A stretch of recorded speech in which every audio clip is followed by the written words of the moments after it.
Les amis, oh, certains Camerounais sont devenus insensibles à la souffrance d'autrui. Je vous l'assure, sincèrement. Oh, mince. Les images que vous voyez là, une scène macabre, cynique, dans l'un des marchés de Douala. Ouais, c'est un jeune homme, vendeur de piment. Piment que vous voyez là. Pas ce que vous imaginez. Piment que vous voyez là. Le pauvre, il a son piment, il met ça dans la brouette. Donc, il pousse, il fait le tour du marché, il vend, il propose. Apparemment, il s'est posé un moment. Il était près de sa brouette. Donc, il est resté un moment sur place avant de vouloir continuer après. C'est comme ça que la police, ces hommes-là, ces messieurs-là,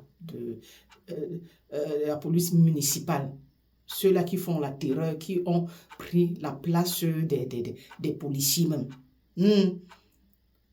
L'un d'eux est arrivé et a trouvé sa brouette là. C'est comme ça que le jeune homme, il a surgi, il voulait continuer. Donc, continuer avec sa brouette, aller continuer son commerce. Il lui dit, non, cette place-là, normalement, elle est à louer. Le jeune homme lui dit que je me suis arrêté là juste un moment.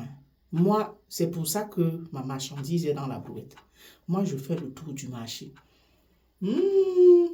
Il n'a pas voulu l'entendre de cette oreille-là. Et donc, lui, c'était l'occasion pour lui là de déverser sa frustration sur le jeune homme ou sur la marchandise du jeune homme.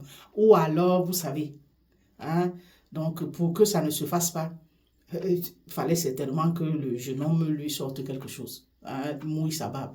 Mais le jeune homme lui-même, qu'est-ce qu'il vend là pour venir à mouiller la barbe à celui-là?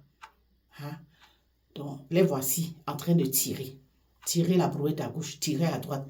Celui de la police municipale là, allez, il a poussé, il pousse la brouette, il pousse. Pendant ce temps, le jeune homme aussi le retient derrière. Que non, je veux ma marchandise, je veux ma marchandise. Comme ça qu'au final, allez, il a retourné la brouette. Le piment s'est versé.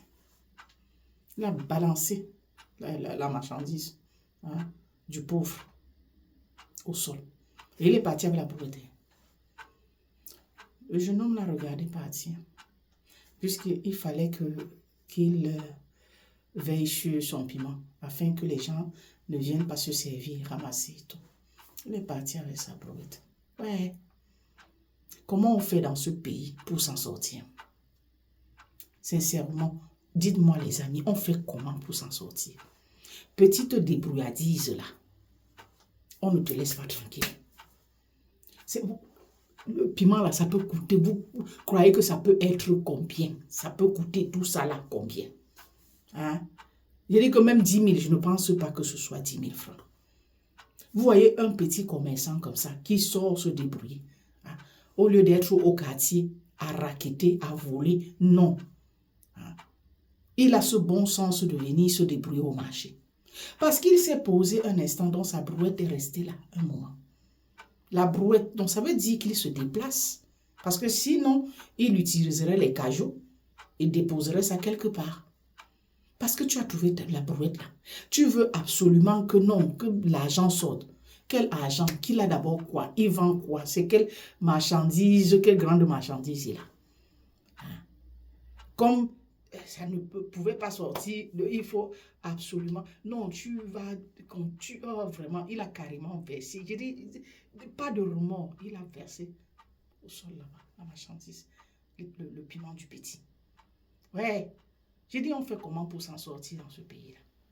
Même les pauvres débrouillards, les jeunes enfants comme ça, qui se débrouillent, qui n'ont pas choisi d'aller voler.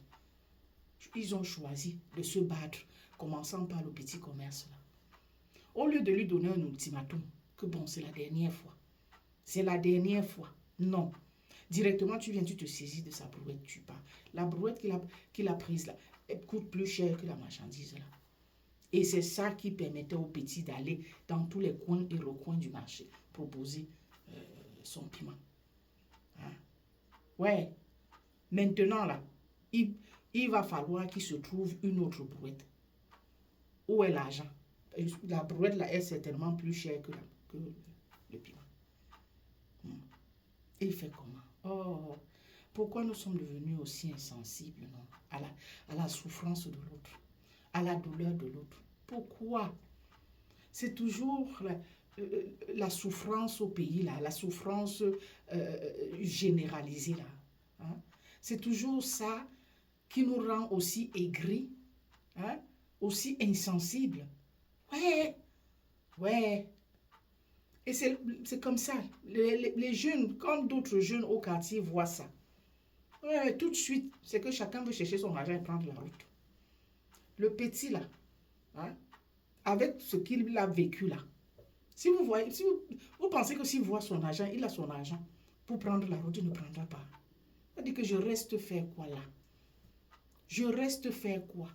Je suis là, j'essaie de me débrouiller. On ne me laisse pas tranquille. Hein? Tout le temps des combats, combats, combats.